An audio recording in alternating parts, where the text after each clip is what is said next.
Welcome back to Tell Me a Story by Teresa, and we are still reading Peter Rabbit, and we're on chapter 10 called Peter Rabbit Almost Decides to Return Home. So let's get started. I have no doubt that you've been told how timid folks are sometimes bold. Peter Rabbit. In all his life, Peter Rabbit had never been so disappointed. Here he was in the old pasture about which he had dreamed and thought so long, and in reaching which he had had such a narrow escape from Hooty the Owl, and yet he was unhappy. The fact is, Peter was more unhappy than he could remember ever to have been before. Not only was he unhappy, but he was in great fear, and the worst of it was he was in fear of an enemy who could go wherever he could go himself. You see, it was this way. Peter had expected to find some enemies in the old pasture. He had felt quite sure that fierce old Mr. Goshawk was to be watched for, and perhaps Mr. Redtail and one or two others in the Hawk family. He knew that Granny and Reddy Fox had lived there once upon a time and might come back if things got too unpleasant for them on the Green Meadows, now that Old Man Coyote had made his home there. But Peter didn't worry about any of these dangers. He was used to them. Was Peter. He had been dodging them ever since he could remember. A friendly bramble bush, a little patch of briars, or an old stone wall near was all that Peter needed to feel perfectly safe from these enemies. But now he was in danger wherever he went, for he had an enemy who could go everywhere he could, and it seemed to Peter that this enemy was following him all the time. Who was it? Why? It was a great big old rabbit with a very short temper, who, because he had lived there for a long time, felt that he owned the old pasture and that Peter had no right there. In spite all his trouble, Peter had seen enough of the old pasture to think it is a very wonderful place. A very wonderful place indeed. He had just seen enough to want to see more. You know how very curious Peter is. It seems to him that he just couldn't go back to the dear old briar patch on the Green Meadows until he had seen everything to be seen in the old pasture. So he couldn't make up his mind to go back home, but stay, hoping each day that the old gray rabbit would get tired of hunting for him and would let him alone. But the old gray rabbit didn't do anything of the kind. He seemed to take the greatest delight in waiting until Peter thought that he had found a corner of the old pasture where he would be safe, and then instilling there when Peter was trying to take a nap and driving him out. Twice Peter had tried to fight, but the old gray rabbit was too big for him. He knocked all the wind out of poor Peter, who kicked from his big hind legs, and then with his sharp teeth he tore Peter's coat. Poor Peter! His coat had already been badly torn by the cruel claws of Hooty the Owl, and Old Mother Nature hadn't had time to mend it when he fought with the old gray rabbit. After the second time, Peter didn't try to fight again. He just tried to keep out of the way, and he did, too. But in doing it, he lost so much sleep, and he had so little to eat that he grew thin and thinner until, with his torn clothes, he looked like a scarecrow. And still he hated to give in, when there was still so much to see. Persistence, I was taught, will win. And so I will be I will persist," said he. And he did persist day after day until at last he felt that he really must give it up. He had stretched out wearily on a tiny sunning bank in the farthest corner of the old pasture, and had just about made up his mind that he would go back that very night to the dear old briar patch on the Green Meadow, when a tiny rustling behind him made him jump to his feet with his heart in his mouth. But instead of the angry face of the old gray rabbit, he saw, what do you think? Why, two of the softest, gentlest eyes peeping at him from behind a big fern. Chapter 11. Peter has had a sudden change of mind. Whatever you decide to do, make up your mind to see it through. Peter Rabbit.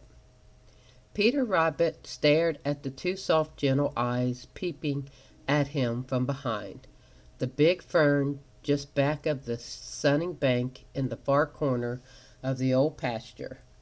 He had so fully expected to see the angry face of the big gray old rabbit who had made life so miserable for him that for a minute he couldn't believe that he really saw what he did see. And so he just stared and stared. It was very rude. Of course it was. It was very rude indeed. It is always rude to stare at anyone. So it was no wonder that after a minute the two soft, gentle eyes disappeared behind one of the great green leaves of the fern. Peter gave a great sigh. Then he remembered how rude he had been to stare so. I beg your pardon," said Peter in his politest manner, which is very polite indeed, for Peter can be very polite when he wants to be. "I beg your pardon. I didn't mean to frighten you. Please forgive me." With the greatest eagerness, Peter waited for a reply. You know it was because he had been so lonesome that he had left his home in the dear old briar patch on the Green Meadows. And since he had been in the old pasture, he had been almost as lonesome, for he had had no one to talk to. So now he waited eagerly for a reply. You see, he felt sure that the owner of such soft, gentle eyes must have a soft, gentle voice and a soft, gentle heart. And there was nothing in the world that Peter needed just then so much of sympathy. But though he waited and waited, there wasn't a sound from the big fern. "Perhaps you don't know who I am. I'm Peter Rabbit, and I've come up here from the Green Meadows, and I'd like very much to be your friend," continued Peter after a while. Still there was no sound. Peter peeped from the corner of one eye at the place where he had seen two soft, gentle eyes, but there was nothing to be seen but the gentle waving leaf of the big fern. Peter didn't know just what to do. He wanted to hop over to the big fern and peep behind it, but he didn't dare to. He was afraid that whoever was hiding there would run away. "I'm very lonesome. Won't you speak to me?" said Peter in his gentlest voice. And he sighs a deep, doleful sort of sigh. Still there was no reply. Peter had just about made up his mind that he would go over to the big fern when he saw those two soft, gentle eyes peeping from under a different leaf.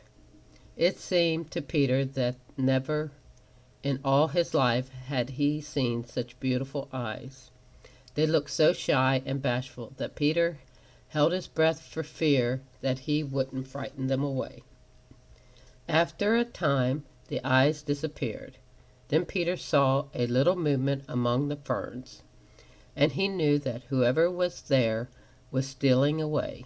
He wanted to follow, but something down inside him warned him that it was best to sit still. So Peter sat just where he was and kept perfectly still for the longest time. But the eyes didn't appear again, and at last he felt sure that whoever they belonged to had really gone away. Then he sighed another great sigh, for suddenly he felt more lonesome than ever. He hopped over to the big fern and looked behind it. There in the soft earth was a footprint, the footprint of a rabbit, and it was smaller than his own. It seemed to Peter that it was the most wonderful little footprint he had ever seen. "I believe," said Peter right out loud, "that I'll change my mind. I won't go back to the dear old briar patch just yet, after all." Chapter 12. Peter learned something from Thomas Tit. When you find a friend in trouble, pass along a word of cheer. Often it is very helpful just to feel a friend is near. Peter Rabbit. "Hello, Peter Rabbit. What are you doing way up here? And what are you looking so mournful about?" Peter gave a great start of pleased surprise. That was the first friendly voice he had heard for days and days.